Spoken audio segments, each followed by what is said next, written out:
I beg you, my queen, take leave of this place while you're still able.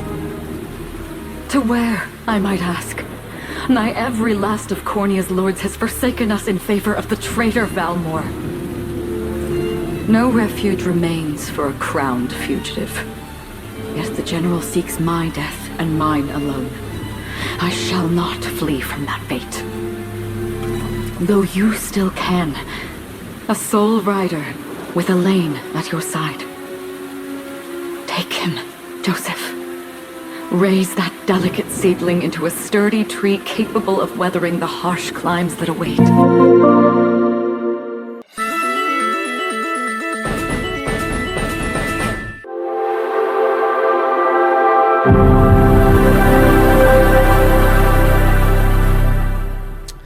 Hello there, and welcome to episode 96 of the video game podcast Between the Joysticks. I'm your host, Nick, and I'm joined by my co-host, John. Hi. John, we're going to kick things off.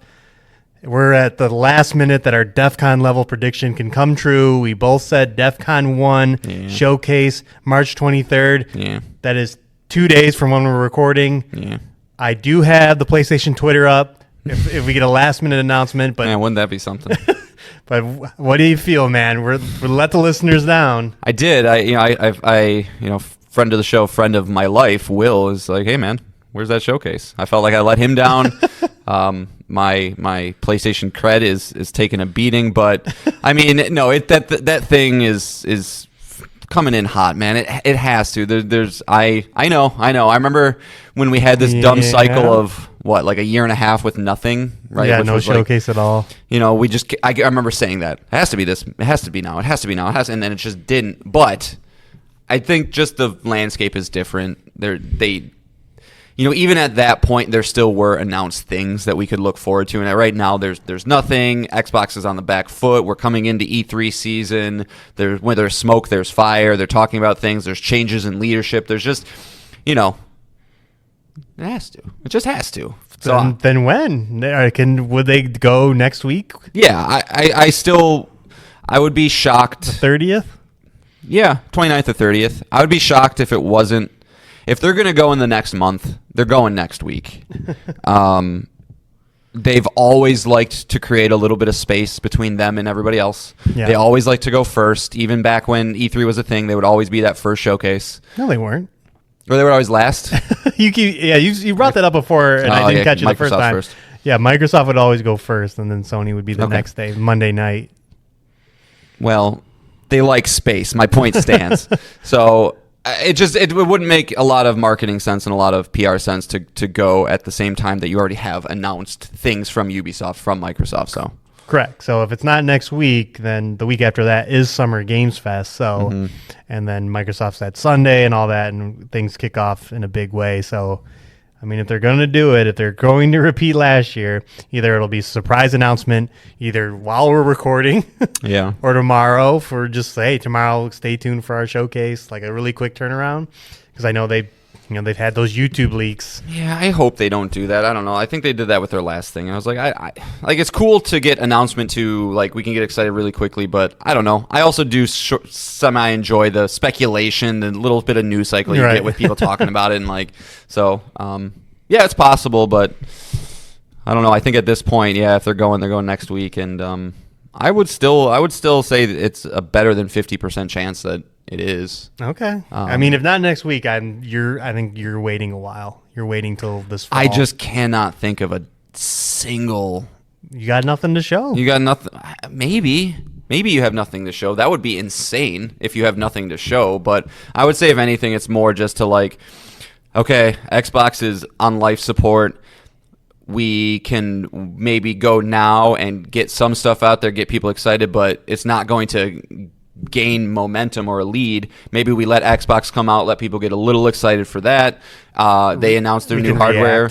We then go in the fall. We can talk about PS5 Pro then, get that out, let people get a little hungry for us. So I could see that strategy working, but no. I mean, I think right now is a good time to at least let us know what we're going to be playing. Yeah, again, on Sony's side, this fall is very bleak, but maybe it's just how it is because no games are ready. But speaking of Sony, moving on to our next topic, Sony's got 2 new CEOs. They're gonna co-pilot this thing, just like our show. No, you're the CEO, Nick. Let's not get it twisted. I'm the CPO, Chief People's Officer. That's me. Man of the people. So replacing CEO Jim Ryan are 2 CEOs, Herman Hulst, who will be the CEO of Studios. Yeah, I know that guy. And Hideki Nishino, CEO of Platforms. Hey, I don't know that guy. Both reporting to Chairman Hiroki Totoki, who we've talked about before. And this will be effective June 1st. Mm-hmm. John, you mentioned we've heard that name before. So who is Herman Hulst? Herman Hulst, yeah. If we're going back a little bit of ways, he was once the studio head of Guerrilla Games, makers of Horizon, Killzone, all that good stuff. Did a really good job under the Sean Layden era. I believe that's when he got promoted. I'm not sure. It might have been in that transitional period between him and Sean Layden and Jim Ryan. But yeah, got promoted to basically head of PlayStation Studios. So he was kind of in charge of overseeing all of the first-party development and things like that. Continued to do a great job. PlayStation continues to succeed, and so he's climbing that ladder and finds himself in the big boy chair. Yeah. Sharing the big boy chair. Yeah. So kudos to Herman. I don't know the other guy. I don't know if he's right a PlayStation, been around for a while or anything like that. But no, I think this. I mean, I like when these companies bring in people from development backgrounds or product backgrounds. Famously. Now I'm going to lose his name. The Apple guy. Tim Cook. Oh God, not Tim Cook. No. Shit. Steve Jobs. Steve Jobs. Just how under his background, look where Apple is now. That's 100%. Well, I mean, he ran it, but there's other people doing it. But having those type of people in these lead positions, I think, lead to better products because they know the business, they know the games. And again, Herman Hulst of Guerrilla Games, who's great single player games in Horizon and Killzone, that there'll be a renewed focus on those type of games that we love, that John and I both love so much. So the Naughty Dog, Insomniac, Infamous, Last of Us, Spider-Man, all those franchises. I'm hoping we see more of them because of this. You will. But also, I want to make sure we still see new stuff too. Yeah. But in that same vein, whatever Cory Balrog's working on over at Sony Santa Monica, hopefully that is in the same vein of. I want a new Naughty Dog IP. That would be so exciting. That'd be great. But yeah, I agree with you on this move. I really like this in terms of just a company that I support and that I want to see continue to make the right decisions. And I feel like there's a lot of corporations out there, and it's natural to kind of go down this path, but you get that one person that's in charge, that one person that is really, really good at their job. But are they good at every single aspect of their job, right? and these are people that have gotten to positions where they have a lot of yes men underneath them. They have a lot of, kind of people that want to massage their careers. And so maybe they make some decisions that shouldn't be made or that are outside of their wheelhouse. Jim Ryan famously was not really a creative, right? But he was very good at the business side, the money side. He managed the distribution of PS5s through COVID, I think, very well, way better than like a creative or somebody would. But it also kind of, gave rise to a lot of jokes and pictures of him holding controllers and things where it's like, this guy doesn't get games. And so to have one guy that's kind of in charge of the creative side, one guy maybe focused a little bit more on profitability and making sure that the business is healthy and strong and money's going where it needs to go and all that stuff, I think that's about as good as you could get it. And you just hope that these two like each other, they work well with each other, and I'm sure they do. So okay. Good stuff. And finally, how do you think of, again, we don't know much about the other guy, but as we talked about a lot last week, the Phil Spencers, the Sarah Bonds, the people that are in front, talking a lot. I know we haven't seen a lot of Herman Hulst. We did see him last State of Play with Hideo Kojima announcing Fizzant, the way far away project from Hideo Kojima Productions. Do we like him as a public face, as a public speaker for a brand?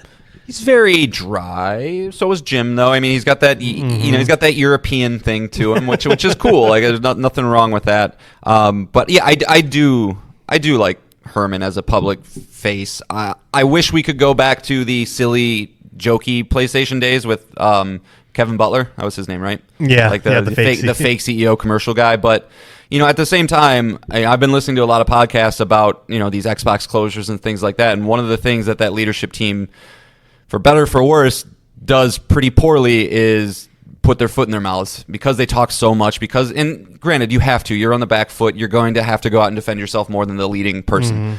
But because PlayStation doesn't go out there and say just a lot of things that can bite them in the butt, I have no ill feelings towards him. I mean, I even think of when Jim Ryan famously came out and said, "We believe in generations." He got flack for that for a year or two because they clearly just were going to keep putting things on the PS4. So, I'm good with him. I'm good with Herman. Okay. Yeah. I don't got bad vibes coming from him. All right, let's move on to another news item. I'm sure you're very much invested in GTA 6. The earth-shattering game that is going to save console gaming. It's gonna save Take 2K at least. Take Two. We got a little bit more narrowed down release window. We knew 2025 from the trailer we saw last October, but from a 2K earnings call, that window is tightened. I wish they said spring of 2025, but it's looking fall of 2025. For the Grand Theft Auto 6 release date, and I believe Grand Theft Auto 5 was a September game. Yeah, that sounds right. So that maybe falls in line there, but I mean, it doesn't really matter. Grand Theft Auto 6 can release whenever it wants, just everyone else has to get out of the way. Yeah. September 17th. Good I call, Nick. bet a lot of money that Sony, Microsoft want this thing out as soon as possible, and every developer out there too, because again, consoles will fly off shelves when this thing's out. Oh yeah, the money machine will be operating at full swing. But do you have any thoughts about this release window we got for Grand Theft Auto 6? I'll let it cook. I'm fortunate maybe to not be as crazy hyped for it, just in the sense that if it were me, I would want it to sit there and get as good as humanly possible, not rush it out the door. Obviously, it's going to be a game that's going to be continued to work on, whether that's online implementations or other updates and things like that. So, when it comes out, I just want it to be, it's going to be the biggest game ever. Not just money and sales-wise, but literally probably will be the biggest game ever. It's going to be close, right? And so, it's a lot of GPU, a lot of CPU pushing, and so you want to make sure that's all right. And also, maybe, well, no, it wouldn't have anything to do with probably the pro consoles. Those will all be out by then. So I don't know. But yeah, I mean, let it cook, man.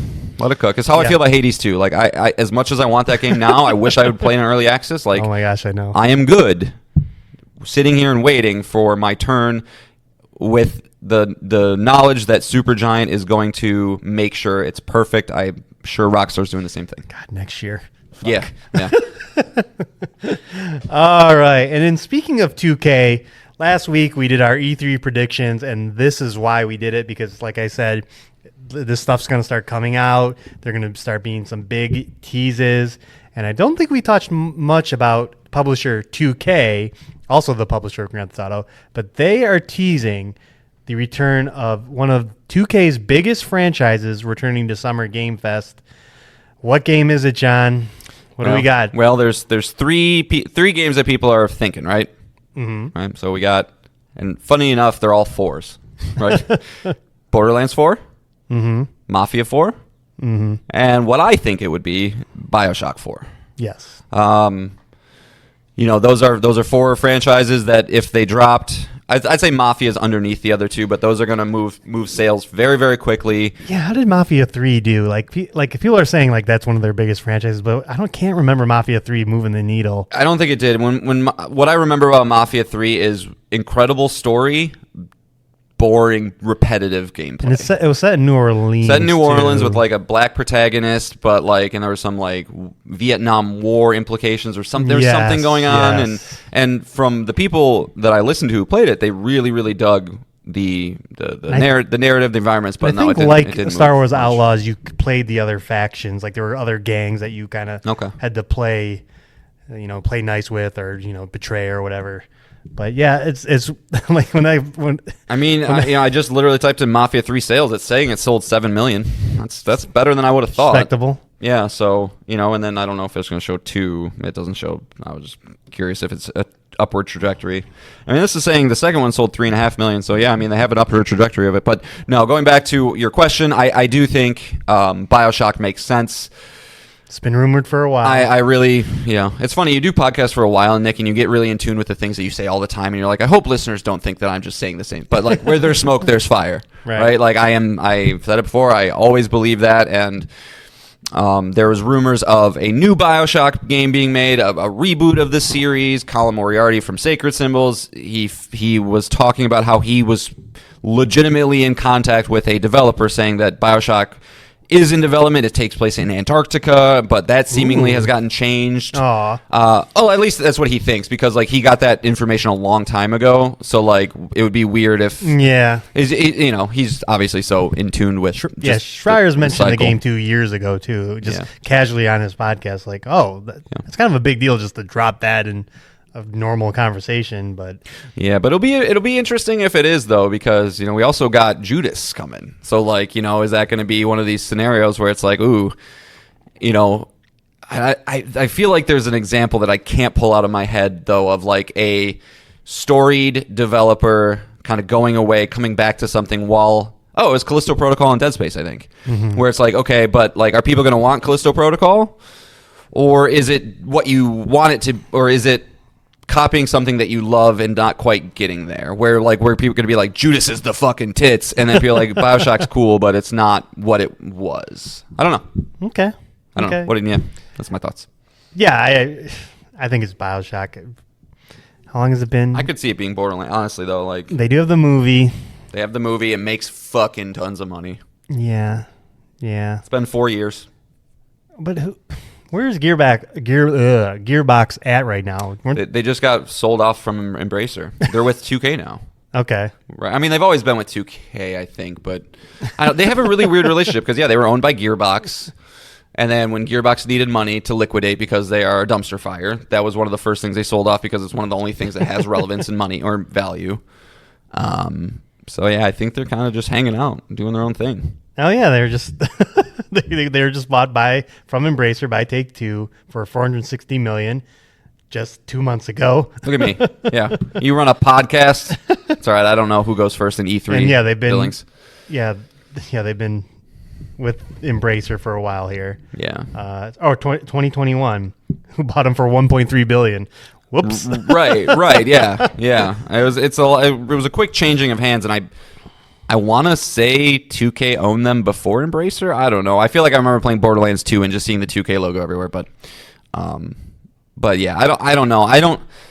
I think Mafia, while cool and obviously, as we just talked about, it sold, like it doesn't seem like the type of franchise that you would make a special tweet or like there would be a report about a coming back of a franchise for that one. It seems like a Borderlands, something a little bit meatier, like that. You talk to somebody outside of video games, and maybe they'd be like, "Oh, I've heard of that. I don't know much about it, but I've heard of it." Oh, count me if it's BioShock. Cloud9, Borderlands 4. Yeah.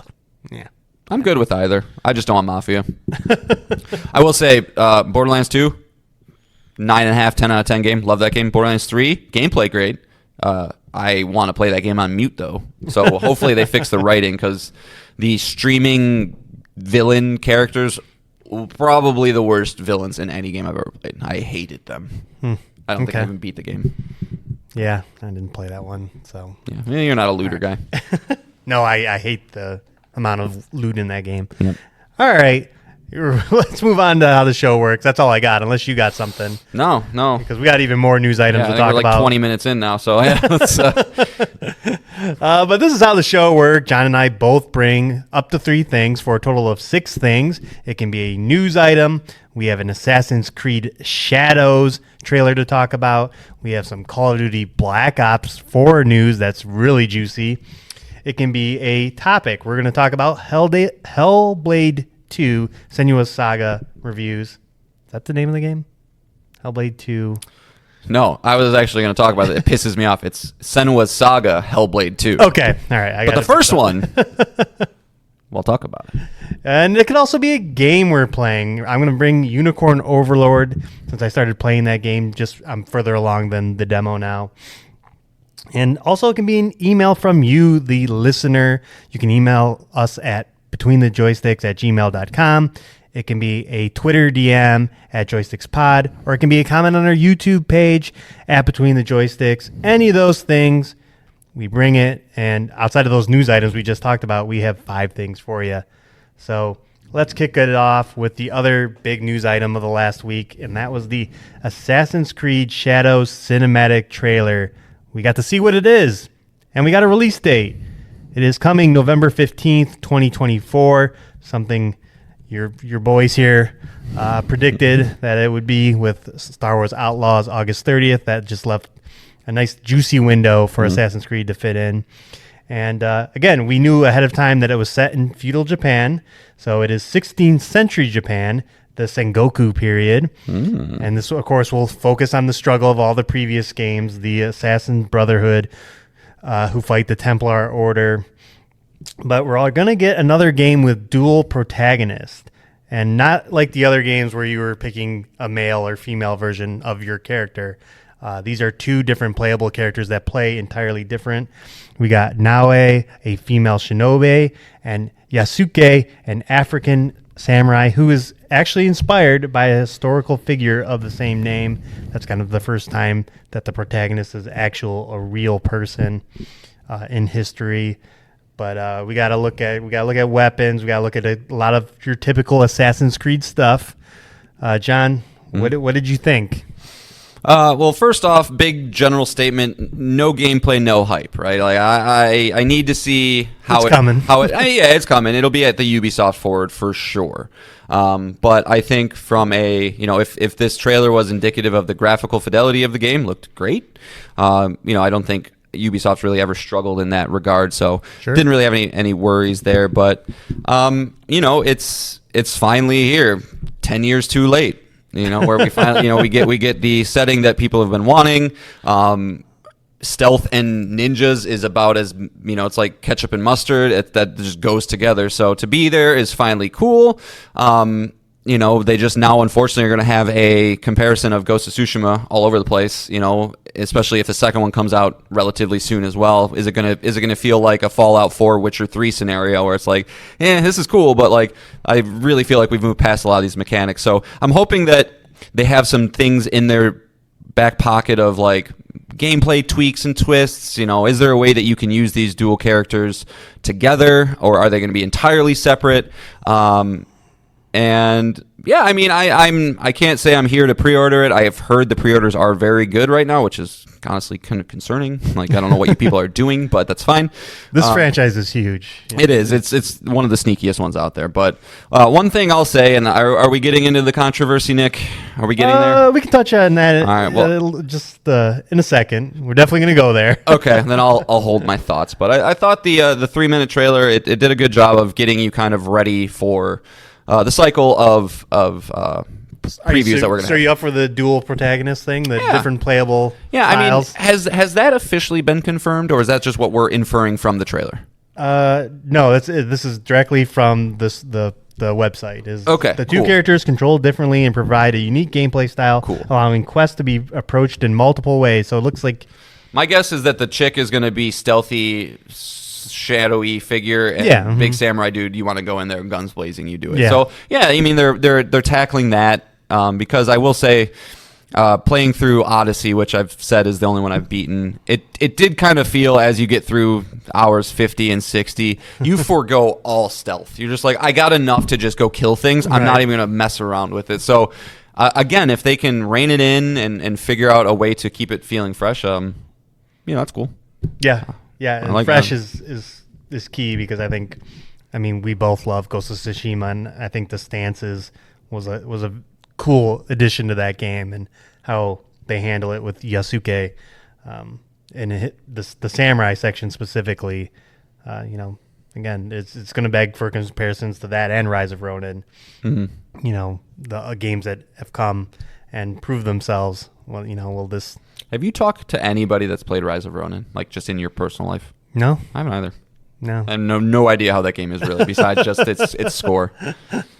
They were happy with it, but it launched in that Dragon's Dogma Day. Rebirth and Rebirth, Dragon's Dogma, Helldivers 2 window. So it's kind of like Helldivers 2 just. But let's talk. We actually got a Twitter comment. So again, at JoysticksPod, if you write there, we'll read it on the show, just like Jesse did. He mentions Ubisoft always does top tier cinematic trailers. This one is no exception. Wasn't a fan of Odyssey or Valhalla, but I'm keen on the look of this one, as long as it's not too bloated. Good, yep. We'll keep an eye out, and it might be a day one purchase if nothing else is coming out. And well, as of right now, it's okay. The only November game, but yeah, I mean that'll get fleshed out. But yeah. All right, yeah, I mean, I agree. The trailer looked great, and I need Ubisoft to at some point break the cycle of low 80s and high 70s. Like, that's not a bad score. That doesn't mean that it's not worth your time. But for somebody who can't take a 100-hour experience like that, I need it to be exceptional. And so, their key franchises are all trending down. So it would, again, this will be the first PS5, Xbox Series X, PC only. Good point. Title. I hadn't thought of that. Good point. So hopefully they can do some bells and whistles to make it stand out in a lot of ways. And what was the name of the one that came out last year? Mirage. Mirage, right? Which did not seem to light the world on fire. Yeah, it was initially DLC for Valhalla, got spun out into its own game, and they sold it as a $40 game. So it was more traditional Assassin's Creed experience that I guarantee now they're not going back to, because this one will probably sell like hotcakes as a pre-order ship. But we'll see. This will be at Ubisoft Forward 100%. We'll definitely see gameplay there. But as John mentioned earlier, there was some controversy with this game, and I will admit, when I watched the trailer, I instantly, that's where my brain instantly went when they revealed the samurai character to be an African male.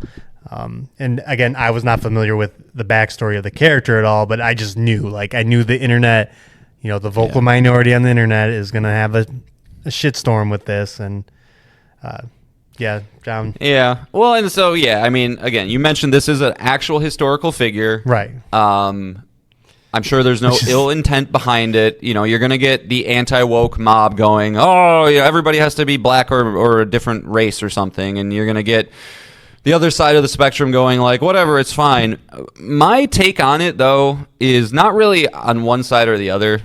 I think it's stupid to even get mad about something like this, but I more think it is a little interesting that we finally get a Japanese Assassin's Creed game, and although he is a historical figure, he was a retainer for 15 months.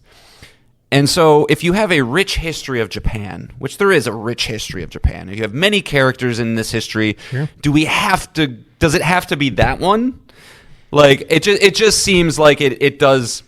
I'm not saying there's an agenda. I'm not saying any of that stuff. But it does seem like, was this possibly the best person to pick when I know there is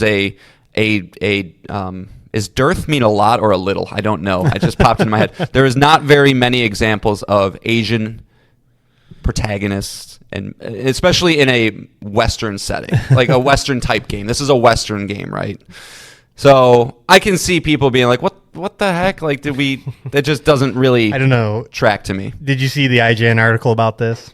No, I see. When I don't want to even engage in this, really. It's pointless, but no. IGN kind of talked about that, and their point being like, why does every Asian game have to have an Asian protagonist? Like, we're all for more Asian people being protagonists in video games, but why does it always have to be the historical setting games, the Rise of the Ronin, the Ghost of Tsushima's, games like that? It's kind of pushing back against, you're angry because it's a black man. You're not here to defend, Asian representation in video games. I would, people, instantly got mad about this, and my instant reaction was, this is a a game with millions and millions of dollars behind it. You don't think they consult hundreds of people on like this game? You know, like with Ghost of Tsushima as well. You know, they talked about how much they did the work on how to make an actual representation, because you know it was a Western studio as well. Yeah, I mean it's like I'm sure it's going to be tasteful and not offensive in any way, but like if you do look at the franchise, right? Assassin's Creed Origin, Egyptian dude. Assassin's Creed Odyssey, Greek lady. Unity, which was I think French person. Syndicate, London looking dude. Yeah, so it does kind of like at least go, huh? Like where you can kind of start to generate a conversation about it. Now, is that conversation going to lead to a place of understanding and coming together? And no, of course not. It's just gonna blow up, which is why I don't engage. Like, I'm not, but I can at least see people kind of going like, well, that's a choice, I suppose. But it is a choice. But if you're mad about it being a black man because you think it's solely there to appease the woke crowd, you're a fucking silly person. So just put my foot there at least. That's all, and maybe that's all I have to say. Like we said, the franchise is trending down. What can they do differently? Maybe again, not following the traditional sense of the characters. You know, is definitely a change that they're doing here. And I would imagine, like, I don't know what percentage of the Assassin's Creed franchise is purchased by Americans and things, but like that could just be a literal money thing too, or they're just like, this will sell better if it's. I think there is something to be said about that. Whether, you know, there's never going to be proof about it, but it's worth. Oh, I'm sure they do marketing data and stuff like that, and polls, and again, this is a project that they hope to generate billions. Right. So it's not like they're just like, oh, whatever. Yeah, just throw a black protagonist in there. It's like, no, they do the research. When they have the whiteboard in the office and they have the pyramid of importance, I guarantee nothing is above money, right? Right. DEI is not above money. Right. So right. That's fair. Again, they do the work. It is an interesting choice. And again, as you mentioned, I'm excited to see the actual gameplay, but you know, we got a kind of just an overall sense of the game. So yeah, cool stuff. All right. So, as we continue to live in this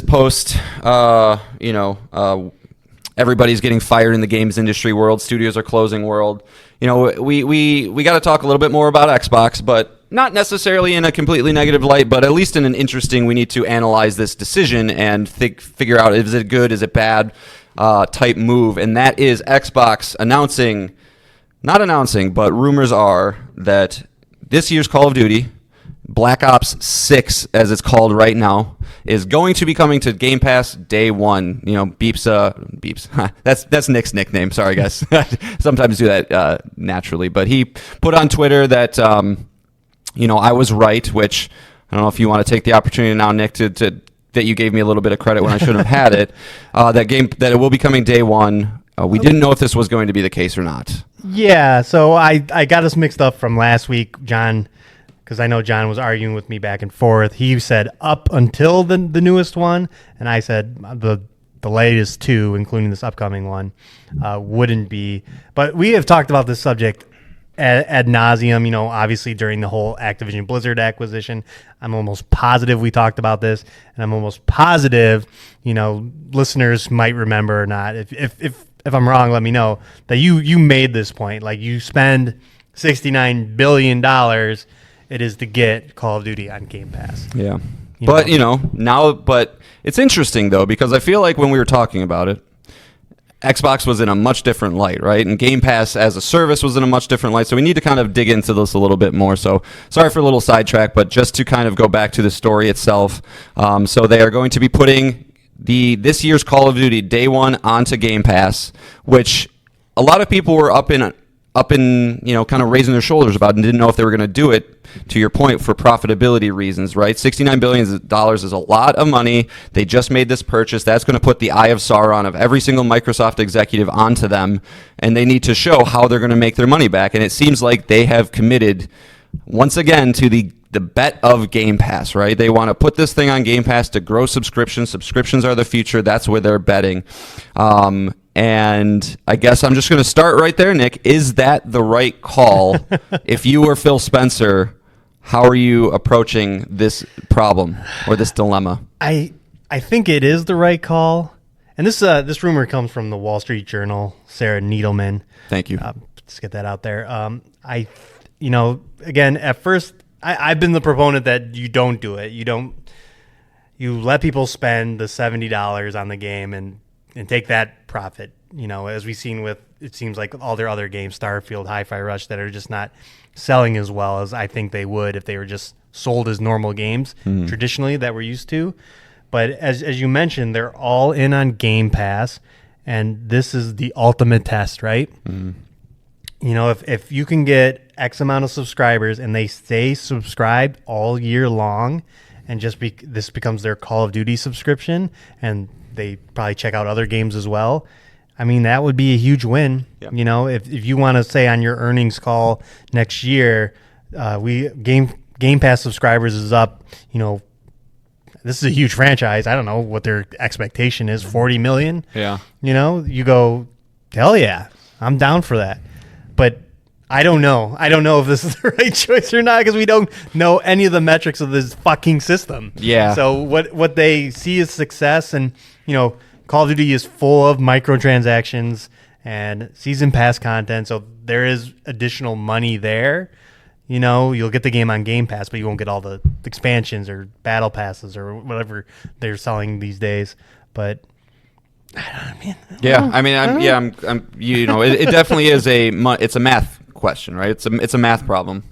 And the bean counters at Microsoft are probably some of the best bean counters in the world, right? So you would imagine they've ran through all sorts of gamuts of stuff. But just to kind of break it down, so Game Pass Ultimate right now is $17 a month. First off, I guarantee you that price is going up, right? That's kind of everything's going up. That's one big thing with this, right? If you're a Game Pass subscriber, I guarantee to see that number bump, not just from inflation and things, but they need to start getting their money back. You multiply that over 12 months, right? That's $204 a year. Now, it's not as easy as just saying, $204 versus $70, because included in that Game Pass Ultimate, you got $10 a month for online access. So really, if you kind of get rid of that, you're looking at about $120 a year. So, are people willing to just throw the $120 at the year if you're a big Call of Duty player in hopes that you're going to play everything else that's in the service, maybe some old Call of Duty games, or do you just buy the base game and carry on with your life? Or there's also even the thing that they still have right now, which is the $1 Game Pass trial, where if all you care about is the campaign, which is not a ton of people, but you can subscribe to that, and then Microsoft loses out on all that money. There's so many things that they have to take into consideration that it is impossible to answer, yes, is this the right move or is this the wrong move? But it makes it scary. It makes it a scary proposition, and I don't think it's the question of is it the right move or the wrong move, but it's the move that has to be made. It's the only move they can really do. If they do not put the new Call of Duty on Game Pass, subscriptions will not increase at all. That's a guarantee. That's not even worth talking about, right? But you at that moment will get every single person that is into video games for Call of Duty, which is a very large portion of people, especially I feel like in the Xbox ecosystem at this point. If you're playing on Xbox, you obviously don't care about narrative games, really. I'm just straight up going to say it. Or, a lot of those cinematic experiences. You're going to get every single one of those people that go, well, why am I even here at this fucking point anymore? If the game is coming to PlayStation, which they've said there's at least a 10-year deal, it really would, I feel like, kill every sort of motivation to be in that platform. So I feel like you have to do it. But that, I think they will make less money. I do think that they would make more money if they just sold it a la carte. Because I mean, they still will, but most for sure. But don't put it there and force people to buy it a la carte just because. I don't. How do I want to say? Well, here's the question. Maybe this will spark something in your brain here. If I'm playing on PlayStation, if I'm playing on PC and Steam, I think actually it's called, I don't know if Call of Duty's on Steam. It might be the Battle.net launcher, but it might be both. I think it is. Are you leaving those platforms to play this game on Game Pass? No. Okay. Absolutely not. No, you're not. I cannot imagine. And this is one of the biggest questions that we'll never have the answer to. What is the middle school, high school demographic? How do they feel about Call of Duty right now? I don't think they care. Maybe when they get and older. that is the demographic, I think, that is invading the industry, the games industry. Not invading in not a negative sense, but they're the ones who are coming into this. They're skewing the numbers. Who are going to college. They're the ones who are going to start going off on their own and need to buy consoles for themselves. So if the biggest selling point for the competitor console, if you even care about console gaming, a lot of these kids don't, but if you do, is the biggest selling point is Call of Duty, and they all kind of go, but they would just want to play Fortnite, Roblox, whatever, and then I feel like PlayStation has that Apple mentality right now where people just kind of naturally gravitate that way no matter what. It's just it's a bad situation, man. It's not good. So, they're kind of having to do this out of necessity, but I don't think it's going to save them. I don't think it's going to move subscriptions where they need to be. Again, we don't know the entirety of it, but there was a financial document that leaked a while ago. I don't even know if it was leaked. It might have just been Xbox published it, where it had a lot of charts and the expected growth of Game Pass, the actual growth of Game Pass, and things like that. And I remember them kind of thinking that in late 2020s they would be at about 80 million subscribers. That's what the number they had, and don't quote me on this, but I'm pretty sure they're about 25 to 30 million right now. And it's been about 25 to 30 million for the last couple of years. Mm-hmm. And subscriptions overall are stagnating. People are getting sick of them. I hear it anecdotally. You hear it from people like, I just subscribe to one thing at one time. I watch what I want to watch. I get out of it, so I'm not constantly hit with that. I just don't think, I don't know if the subscription play is the play anymore. I don't know. It's not going to go away. It's always going to be there. I just wonder if there is ever a point where consumers kind of flip the switch and go, fuck this, I'm done. I'm done with subscribing. We've done it with like when PlayStation Extra got announced, I was over the moon. I was like, this is the greatest thing ever. I can play everything. I subscribed to it for a year and I go, cool, I've seen everything I want. Things are not coming in at a good enough pace. I don't need this anymore. Same thing happened with Netflix. Same thing happened with Hulu, where I just go, Yeah, it's hard to say because with Game Pass, it's the content, and the content was supposed to be driven by first-party exclusives. And as we've beat over the head on this very show, is that just doesn't happen. But if Microsoft could ever get in a cadence of first-party exclusives, at least a big one every quarter, and we're about to talk about one, the next topic. That would definitely change things, but it's hard to say. Yeah, Game Pass where it currently stands, it just doesn't have the doesn't have the games. Yeah, I still believe PlayStation Plus Extra compared to Game Pass is a better product because it has the games. Yeah, But that can change, and I'm sure they plan on changing it. It just not when, and I really think that June 6th is really got to say like. But fall this year, you're getting Call of Duty. Spring next year, you're getting Gear 6. Indiana Jones is going to be in there. Avowed's going to be in there. By a year from now, you'll have another, 8 titles, big and small, first-party games. They're coming. It's funny, though. You know what? I can already see the headlines after they have that exact show. Do you believe them? Do you believe that do you believe their leadership team? They've said this in the past. Like, that's the point they find themselves in now. And, like, they could be all true, and they knock it out of the park, and people reverse course, and they forget that, what have you done for me lately is very, very video game-centric. But it's eventually got to happen, for fuck's sake. It does. Like, they have so many games in the oven. Like, let's go. Let's see them. Let's get them out at a consistent cadence. And then you can really just judge Game Pass then. That's my point. Is I just don't think you can right now because I mean they did get Diablo 4 this year. That's huge, and we'll talk about Hellblade. That's another game, but yeah, it's just I don't know. I see them continuing to chase this. Well, it happened to music. Everybody got rid of music and went streaming, and the same thing happened with TV shows. And why couldn't it happen? Books are even a thing, but why couldn't it happen to games? And it's just like I wonder if they're just running into this cost analysis of how time intensive, how long it takes to make a game, how expensive it is compared to those things. Where it's just like streaming might not be the thing. It just might not be unless if we reduce the total amount of games coming out. I just don't see how it could be a long-term solution. I simply don't. I'm putting I want to remember this moment, May 21st, 2024, when streaming goes away in 10 years. which I know is probably counter to what everybody believes. Every week, John is just putting his foot in the sand. Yep. Last week was I'm done. But yeah, one of the biggest franchises in the world, will that drive subscriptions? And we're going to find out. Again, rumors. This is all rumors, but is that the final? So theoretically, it does not do what it needs to do. Is that the point that companies go, fuck, if Call of Duty can't do it, then what could? So why do we like? Is that the point? Is that the probably? I don't know. It probably is, right? Why wouldn't it be? If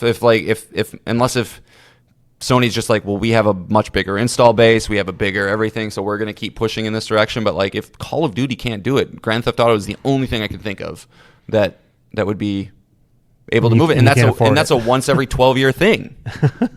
I don't know. We'll find out. We'll find out.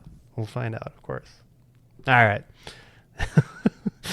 We've been talking a lot of Microsoft, and it's going to continue. I'm sorry, folks. So if you don't like Microsoft, but they're in the news a lot right now. Well, that's good, and we get to talk about a game that released, which is very rare for them, right? So we've known the next big Xbox release for a while now was going to be Senua's Saga: Hellblade 2 by Ninja Theory Games. This is the sequel to 2017's Hellblade: Senua's Sacrifice. A critically acclaimed game, dealt with a lot of mental illness and things like that.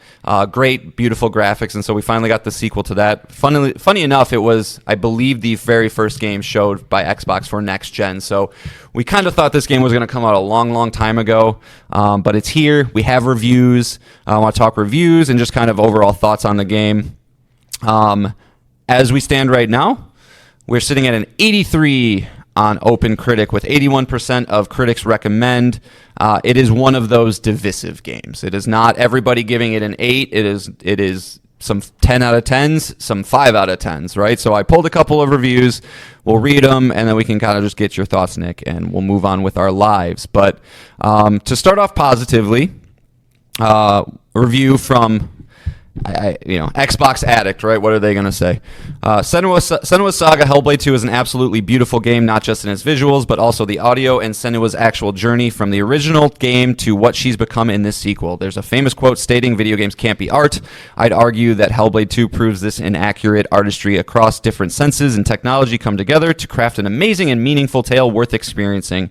It is a linear, narrative-driven action game that is unique, intense, and incredibly immersive, with a focus on mental health and illness. There's nothing quite like Hellblade 2, a visual and auditory experience, unlike anything that I have experienced before, raising the bar of what next gen should mean. Once again, Hellblade is going to be in my GOTY contention. From Gaming Trend, they gave, that was 100 out of 100. From Gaming Trend, they gave it a 95 out of 100. It is a stunning and immersive storytelling experience that really puts the player into the mind of its titular character. It's even more narratively focused than the first game, with bigger emphasis on how Senua sees and interacts with the world around her. The whole experience from start to finish has been beyond memorable. That's the positive. Now, on the negative side, we have from... Of course, I missed the name of who this is from. I'll read it and then I'll find it for you. In short, Hellblade is a joyless slog of barely interactive entertainment and a muddled portrayal of mental illness that just so happens to have the best graphics ever on a video game console. That's from Metro Game Central. They gave it a 5 out of 10. And then from Games Critic, they gave it a 45 out of 100. Until now, I've liked each new Ninja Theory game more than the last, and I can never deny that the craft on display. Given that this is their first release since the Microsoft acquisition, I credit Hellblade 2 for not feeling compromised by corporate interests, but that only makes it more baffling that it lacks any real vision that I was able to discern. It's not an offensively bad experience, and yet I can only offer one of the most damning criticisms unimaginable. I have no idea why it was made. So that's kind of both ends of the spectrum, Nick. Obviously, what I got from it is it's gorgeous. Narratively, it's fine, but it's not fun, and the gameplay didn't improve, which was always what I said about this. They needed to figure out a way to make the combat more fun. What are your thoughts on the way that this game's been received so far?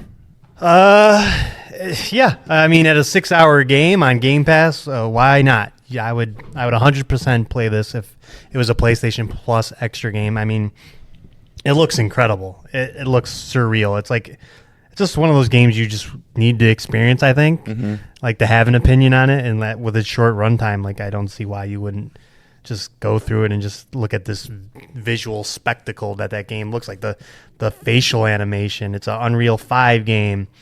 I mean, I would play it, like I said, if I had the option. I don't know if I would spend the money on it. I don't know how much is it at retail? It's $50. Oof. Yeah, that's up there. So I don't know if I'd commit that hard on this, but reviewers have a right to their opinions, but I just think like when I watched a couple of reviews, I was just captured by the visuals. Yeah. I turned it on Twitch for a second. I was just like, oh, like especially the environments. I was like, oh my god. So yeah, I'd play it. It's too, but it's 30 FPS on console, Xbox Series X. But will this gain any Game Pass subscribers? No. Will this game sell well? No. Is Ninja Theory scared? So I would be scared. They are a much different studio than other ones we've seen. Like we mentioned with the game, that they're pushing tech in a lot of ways, and so maybe they don't get approved for their next project. Though rumors are saying they do have, they were approved for whatever their next project is, and maybe it'll be a smaller title, not like this. You just send their auditory team to like every studio. And be like, we can help. Yeah, and all the facial capture stuff. Like maybe they are a support studio for Call of Duty cutscenes and stuff like that. It's interesting. I'm thinking about their studios and then id popped in my head. I'm like, they are probably the best at shooting in the entire world too. It's like Microsoft has a lot of talent. They just don't have them in the right places or together. I feel like. Sure. Like I would love Ninja Theory to be working on this indie game or working on the next Bethesda title, because that is a lot of their weaknesses. Is like facial animation and they do great work. They're a smaller studio too. So we're making a pretty good case to shutter them and spread their talent around. Yeah.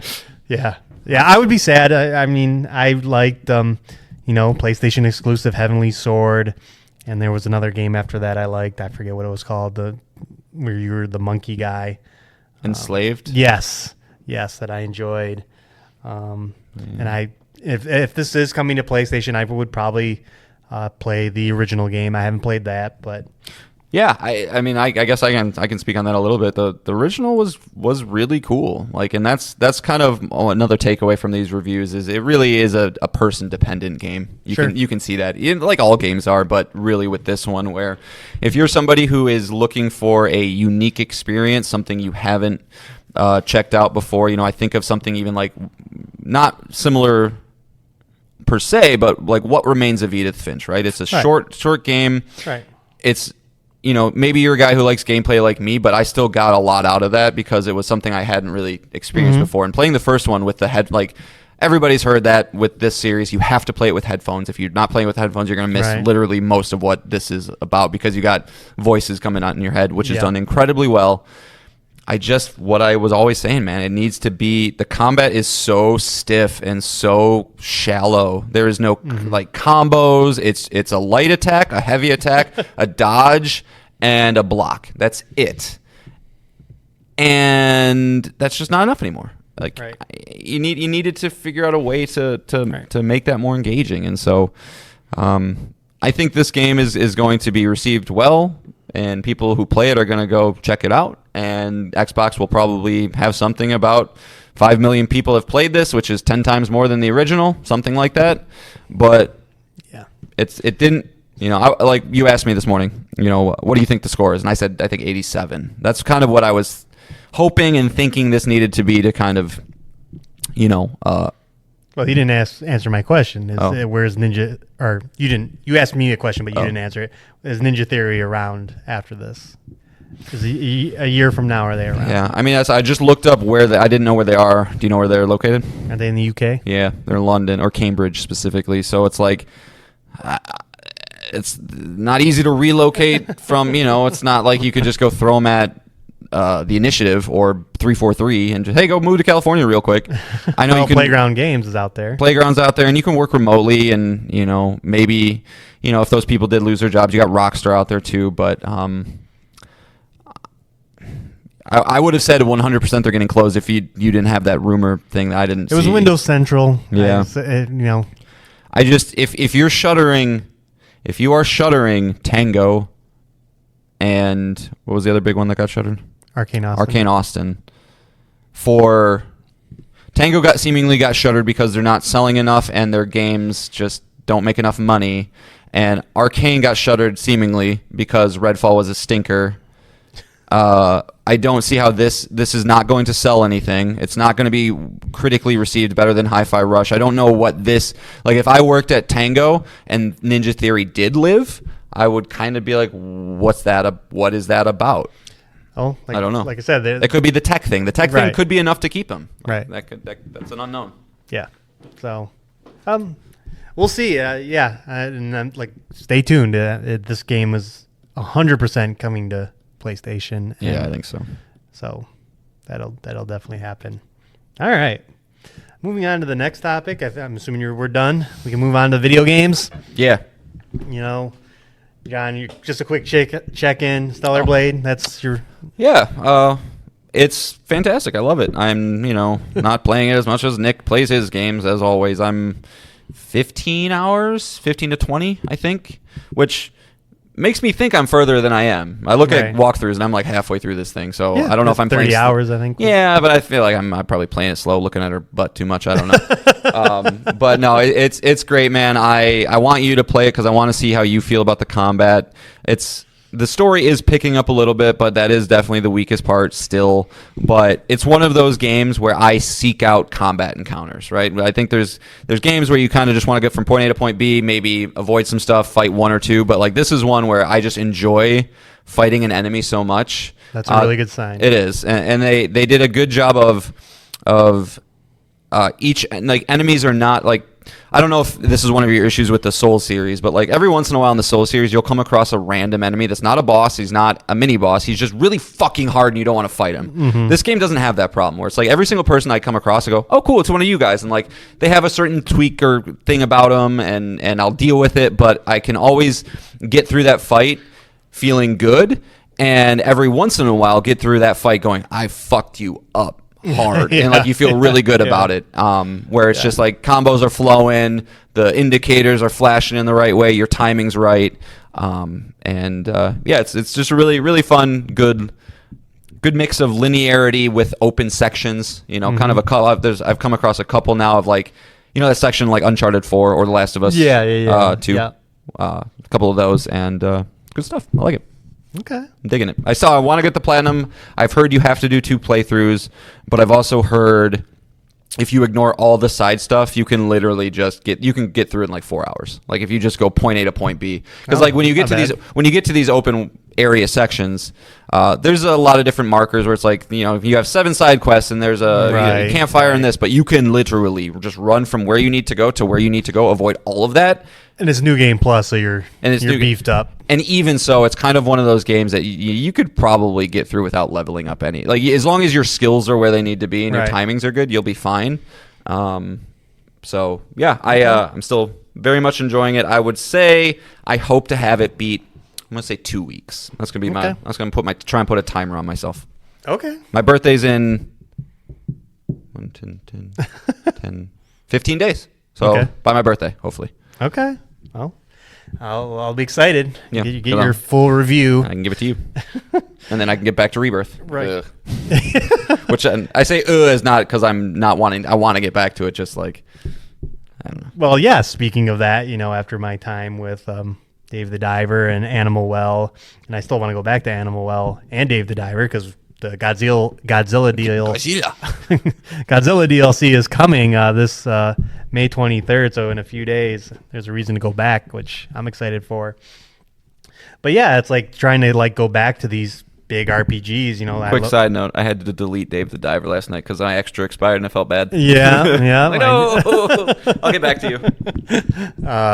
I loaded in the game that I had started this year, like a Dragon Infinite Wealth, and the same thing. It was like, ugh. Like I got to relearn everything. There's just like I'm overwhelmed because I'm in this new area and there's tons of side quests, tons of missions, and I'm just like, I instantly just closed it. The first 30 minutes of Rebirth is going to suck Yeah, when I get back to it. yeah, I'm like, yeah. I don't want to. But at least I don't think that one's going to be super bad. It's not too complicated. So yeah, I was like, should I try Animal Well? At one point, I was even like, should I just go buy Stellar Blade myself and then I just play it? You know, I've thought about that. But I did also have Unicorn Overlord. I would have been mad at you if you did that because I could give it to you. You could beat it in a week and give it back. I know how you are.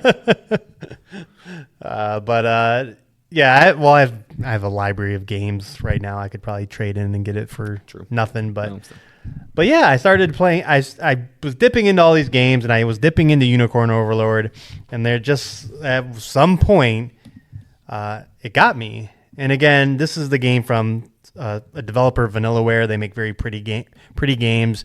Dragon's Crown, Odin Sphere, Leaf Rouser. Yeah, Grim Grimoire, 13 Sentinels. Muramasa. Yep, Muramasa the Demon Blade. Just such a talented studio just as far as art direction, and this game is the same. And again, this is one of the best reviewed games of the year, 88 on OpenCritic. It's on every console platform that you can think of, Switch, Series XS, PlayStation 5 and 4. And the demo is out there on all platforms. It gives you like access to the game for like 6 hours. So you can try it yourself. And again, this is an isometric strategy game in which battles are auto-played out. Your team composition kind of determines, if you're going to win or not, and that's determined right when you meet the person. You can either watch it play out or you can just hit the start button and it just auto-plays it in like 2 seconds. So it just got this very I got in this satisfying loop because you're liberating an entire map. And when you liberate the map, you unlock these towns. And if you give them deliveries, they kind of clean up their buildings. They're all run down and then they'll be all pretty and people are all happy with you. And it just, do you get to cook food? There's a tavern and you can buy food. Okay, the food's always a big part of the games I played with them. They love their food. So yeah, the food is very pretty. This game has a lot of Fire Emblem elements in it in which you have so many party members, so many characters you're recruiting. And it's actually overwhelming at some points because if you feel bad, it also has that kind of that thing I really don't like about the hell was that? The thing I don't like about these games is the only characters that level up are the ones in battle. And I hate that.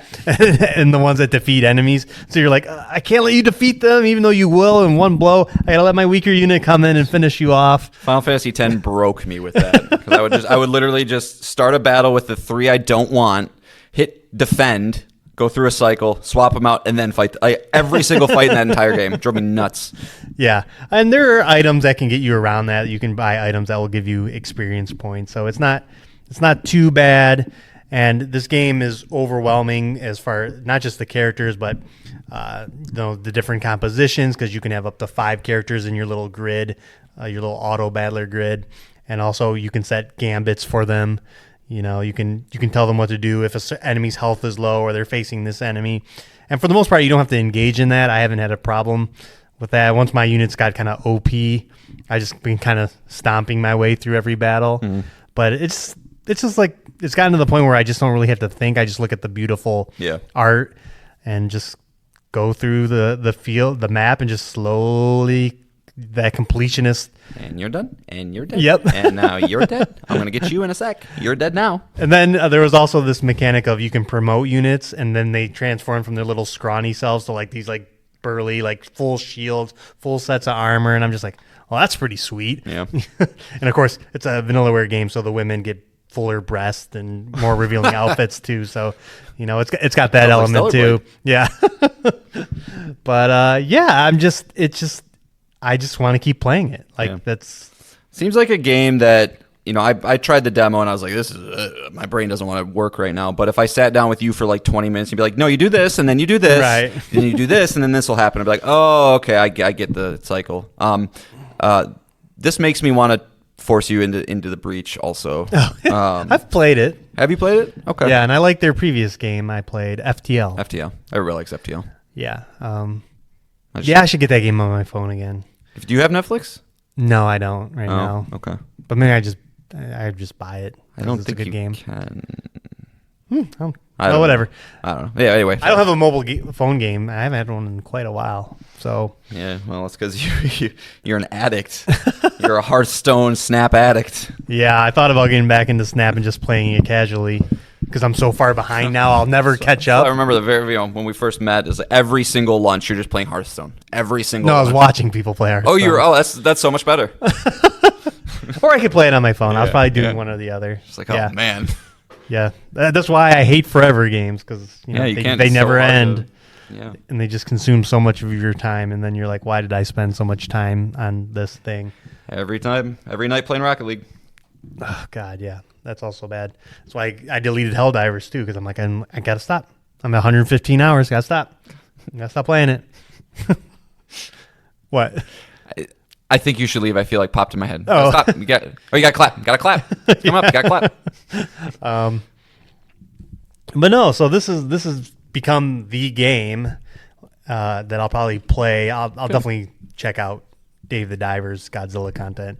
I'll switch to that. But between that and this will be my next game for a minute here. That's good. Yeah, I mean, you probably give you. I bet it'll line up pretty well between you beating this and me beating Stellar Blade. Sure. So yeah, I hope so. Though I am worried about Animal Well because I also will lose access to it in June. So I got to be a little weary of that. I gotta get on that game too. But also the platinum is at 16% for this game. So I think it's just like 13 Sentinels. Yeah, you beat the game and maybe a couple side things and it's done. Yeah, I mean, especially if you're clearing out maps as efficiently as it seems you are. Yeah. Good, man. I mean, yeah, I know you were kind of in a little, I don't know, to play mood, and we all get there, and so. Yeah, and it's kind of nice because it's like, do I want to be playing the next big game, a big Star Wars Outlaws, these big grandiose games, Spider-Man 2, Final Fantasy Rebirth, but it's nice to go to these like weirder, quirkier titles. Oh, I live with these. I love them. And like I think I said last week, I'm just slowly becoming John because my time is limited. It's just I don't want to look back on my life and be like, I spent so much time in video games that I either didn't enjoy or they just never ended. Yeah. And they're just a waste of time. I could have learned 6 languages in the time that I played Helldivers. There's a couple things. There's a difference between playing a 100-hour game when you're 13 and a 100-hour game when you're 35, where you're like, okay, I should be more productive. But also, just games have just gotten to the level of bloat that is so unmanageable, and you either feel bad that you're missing out on things that have intentionally been put into this game or whatever the case is, and it's freeing, it's liberating when you can kind of just go, all right, 4 hours, cool, like let's go, like I'll get you real quick, and every once in a while, an Elden Ring comes out for me, or a Final Fantasy Rebirth for you, or Cyberpunk 2078 or whatever that's going to be. 77. No, the next game. Yeah, sorry. Bad. Oh man. Yeah. I know at that moment you're going to go 300 hours. Yeah, let's go. Right, but right. There's no need to do it with every single one, and I'm glad. Yeah, Unicorn Overlord was kind of like you took a risk on it buying it. Yeah. And it didn't seem like it was going to stick, but got back there. Good. Yeah, it is back on sale. I saw it on Amazon. It's $40 on all platforms. So. Did you buy it physically? Yep, I did. So if you want to check it, yeah, I mean, I would if I had infinite time.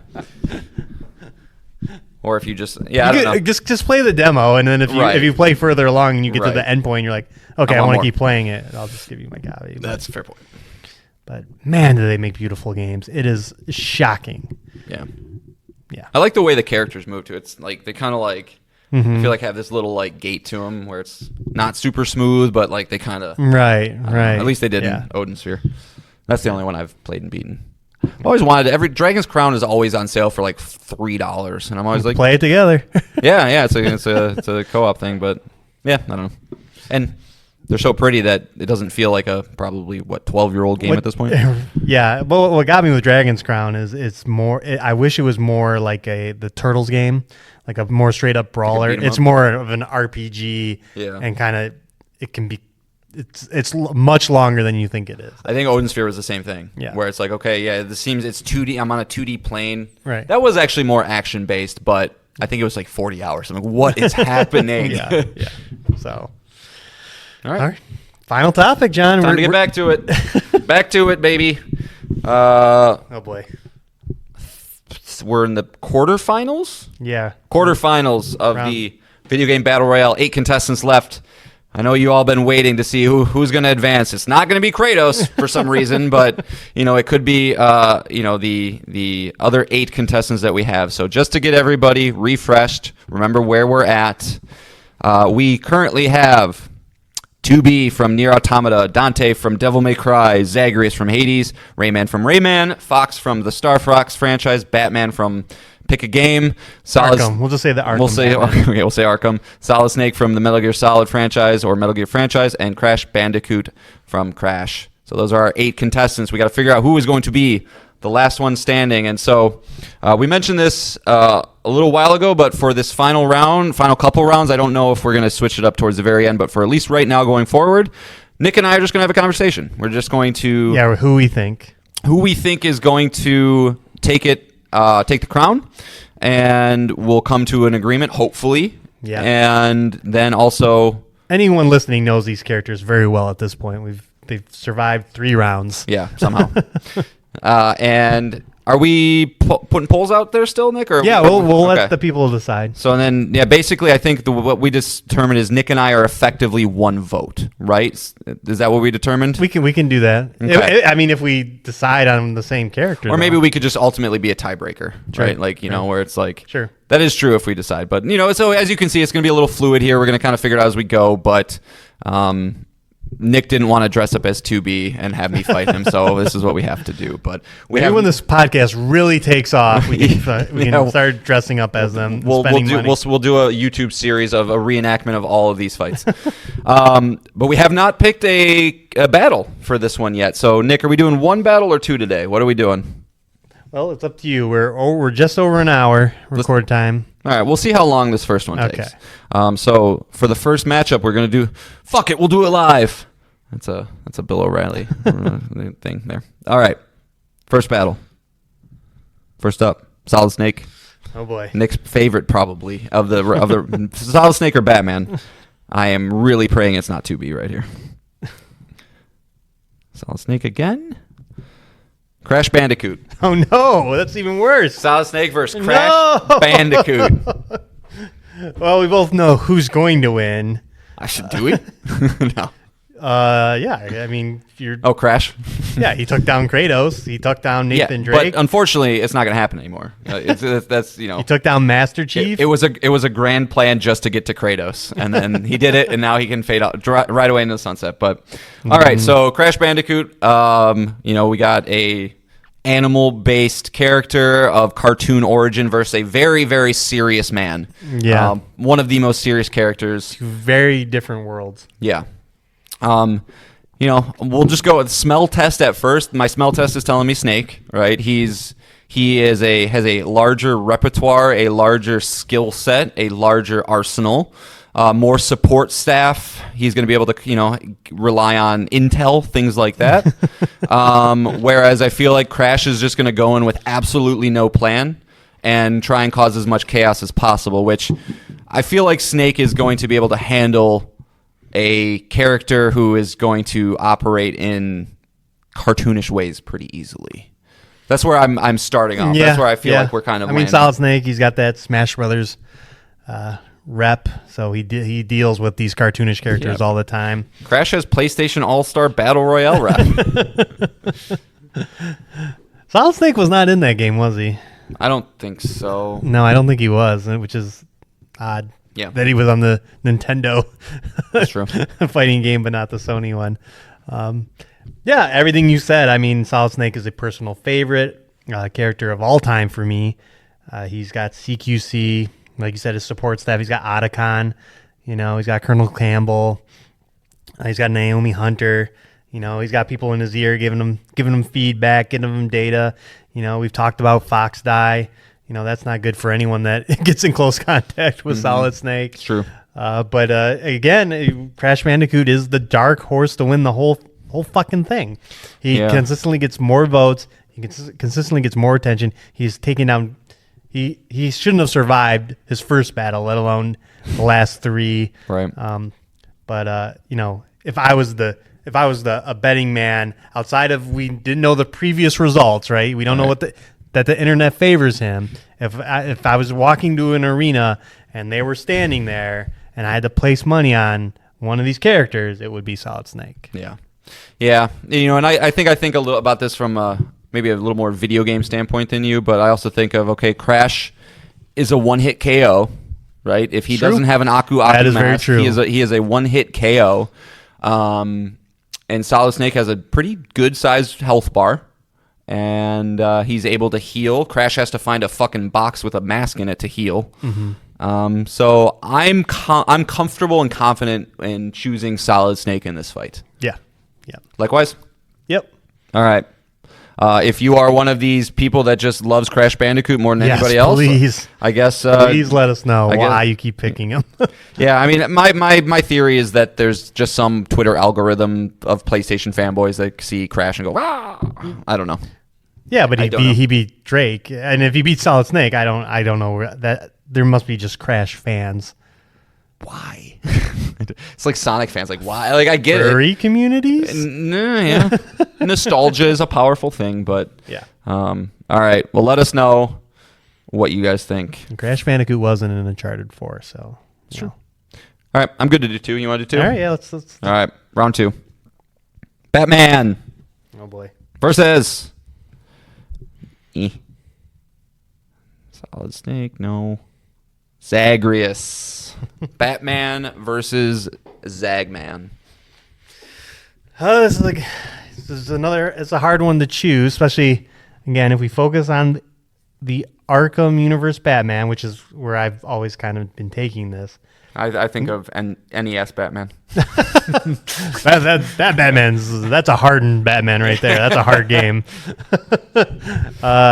Because normal Batman, has dealt with magic and Greek gods. That's a big thing with Wonder Woman. But if we isolate him to the Arkham universe, not so much.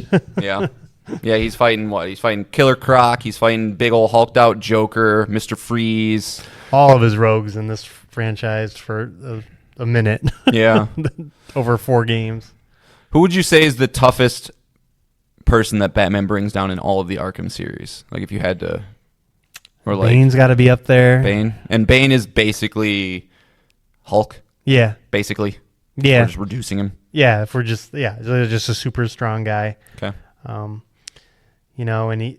Zagreus, like Batman has faced opponents that are like Zagreus. Any weapon he chooses, there's going to be a simile to someone. Swords and what is that? What's Ra's al Ghul's faction? They're all about sword fighting. Oh, I don't. The Ministry of Shadows. What is that? Is that from something? I'm sure it is somewhere. Boy, I'm having a brain fart on Ra's al Ghul's I got you. faction. No, maybe I don't. Anyway, no. But anyway, yeah, he's there's like I said, any weapon he chooses. League of Assassins. Yeah, there you go. Any weapon he chooses, Batman will have faced an opponent very similar. And it is Batman, world's greatest detective, always there, a step ahead of all of his opponents. Zagreus is young, he's dumb, he's got confidence, but he's also cocky. He's very much like Dante in that manner. Mm-hmm, very very schmarmy or Yeah, he's going to showboat. He's going to showboat for sure. Ministry of Shadows, by the way, is from Power Rangers, so that was in my brain somewhere. Yeah, so for me... He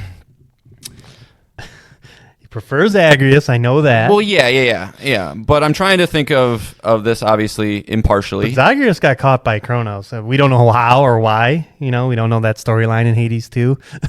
It's true, but Kronos is the god of fucking time, so I'm not going to hold that against him.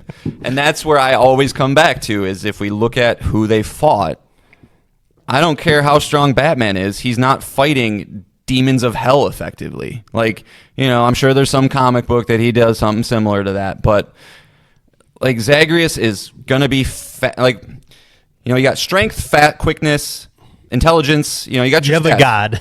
He's a god, and if we even remove godhood, right? He's not immortal in this fight. He's faster. He's stronger. I think he has a better move set. Sure, Batman has gadgets, but I can't see a win scenario for Batman. Like, what's a win scenario for Batman look like? I mean, in any theory, it's just a win scenario is him doing what he always does, and that's outsmarting his opponent. So right. But that like is something, and I know that's like, well, how is that tangible to this? Yeah, it's hard to say. Oh well, Zagreus uses his throwing shield, and Batman does something to reverse it. I don't know. Yeah, I don't know. I'm just trying to think of like weaknesses. I can't remember any specific weakness that Zagreus has that Batman would be able to exploit. You mentioned cockiness, but like, I don't think that's enough.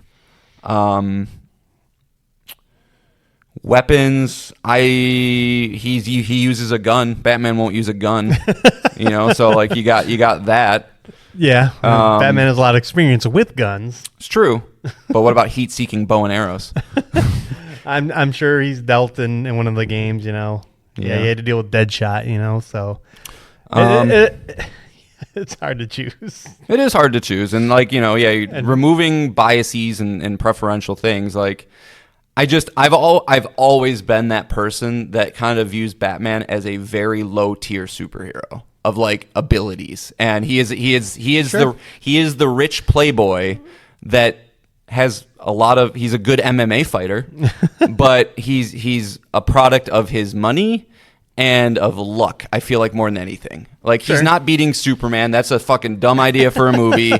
I don't think he's beating He's not beating the Flash. He's not beating many people. That's why I kind of don't want to. That's why I want to remove all that stuff, because he has defeated all those people. Because it's just the DC universe is fucked to begin with, because a lot of superheroes are gods anyway. Like you said, Superman, but he has defeated all of them because he plans for it. Like he plans for the day Flash turns on him or Superman. There's a whole comic book run where the enemy gets that information and it uses it against them, and then they get mad because Batman had a contingency for all of us. Sure, but that's in a world scenario, not in. I'm envisioning an enclosed. I'm envisioning the Roman Colosseum when these fights happen. I don't know what you envision, but I envision Zagreus walks out from one end with a loincloth on. Batman walks out from one end with his suit. I'll give him that, but a loincloth over a suit, and then they fight.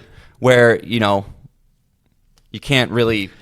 Like you said, Oh, I know. Hey, there's no winner. No. Well, there is. We've promised our audience that we're deciding a winner here. I mean, we're gonna be split. You think Batman wins this fight? Yeah. How? Yeah. That's my question to you: is how? How does he defeat Zagreus? A much faster. He beats everybody. That's like, so lame, Nick. That's what I'm saying. What do you want me to say? Like, I want you to explain to me how Batman can get to a win scenario against Zagreus. Because he'd outsmart him. That's just where I'll always go in a fight. You don't have access to your Batcave. You don't have access to your. Yeah, Batman has access to. Batman's whole thing is, fear and tricking people and traps. It's like one of the biggest. You think Zagreus has any fears? I don't think he has any fears. I'm serious. Like he's going through hell fighting demons. I don't know what. I'm just saying, like that's his other side, right? Like is in the Arkham games is you have the great combo system and all that, but you have this other. They call it the Predator mode, and that's where Batman preys on his opponent using the environment, using his gadgets, using things to distract and outsmart your opponent. It's a big part of a lot of the boss fights that he's wins in those games. Mm-hmm. I'm just saying, do I know how he'll specifically beat Zagreus? No, I can't. I don't know because Zagreus is a demigod with access to boons and various weapons, but. I just think speed. I can't see Batman overcoming his speed. That's like my biggest sticking point. Is like he would just dance around him. I think we just agree to disagree because we'll just talk to this. Yeah. All right. Well, in that case, and everyone else can decide. We have no votes in this fight. But yeah, I guess we'll see. I would love to know, like, when you vote, is like if there was an extra column that said like if you listened to our episode or not. Like, did you actually listen to us talk, or are you just going with what you think? But okay, well, cool. That's we can leave it there. That is, it's all for fun, John. I know you got mad about Kratos, but I did get just mad have a about good Kratos. time. I did Just get have mad a good about Kratos. time. I just don't see how Batman. That's why when Crash Bandicoot beats Snake, I'm just gonna go. That's When it's Rayman versus Crash Bandicoot in the final. Yeah, it'll be so good. All right, well, should we do the matchups for next week then? Just get that all. Let's keep it a surprise. Do it the same way. Cool. So that just means for those keeping tally at home, next week will be 2B, Dante, Fox, and Rayman. That's our four. Rayman knocks out 2B. John quits the show. Yeah, I mean, you say that jokingly. Okay. I'll snap this mic on air. All right. Well, that's 5 things plus a bunch of news items. We did it, John. We did. 3 more to go till 100, man. Yeah. We need to get on that. Well, 4. 4. 97, 98, 99, 100. Oh, sure. Yeah. Counting's hard. But yeah, I guess we do have a lot of, some upcoming things that maybe it'll line up properly. Who knows? Yeah, I mean, we talked about the games we're playing. I don't think there'll be really any change in that. The things are going to be slow until John gets Shadow of the Erd Tree. That'll be huge. But again, we are in this season of announcements. There's going to be more. Geoff Keighly's going to get out there, start teasing. We're going to get hopefully a PlayStation Showcase announcement. Things can get wily. There'll definitely be a lot of talk of news. I mean, I think they've confirmed Switch 2 is not coming out this year, but who knows when they're going to start talking. Lots of stuff. Not in the next few months. Yeah, maybe. They said as much. We talked about it. Furukawa got in front of it. I don't believe anybody anymore, man. That's true. I don't believe people. That's true. They're telling what they want you. That's true. It'd be the greatest, just a Switch showcase. Okay, just going into Switch. Yeah. Switch 2. That'd be huge. But no, huge. We'll see. It's going to be a bummer. This time next week, no news of a Sony showcase, and we're going to have to just bite your fucking tongue. Figure out when that will be, but I can't take another text from Will. Disappointment.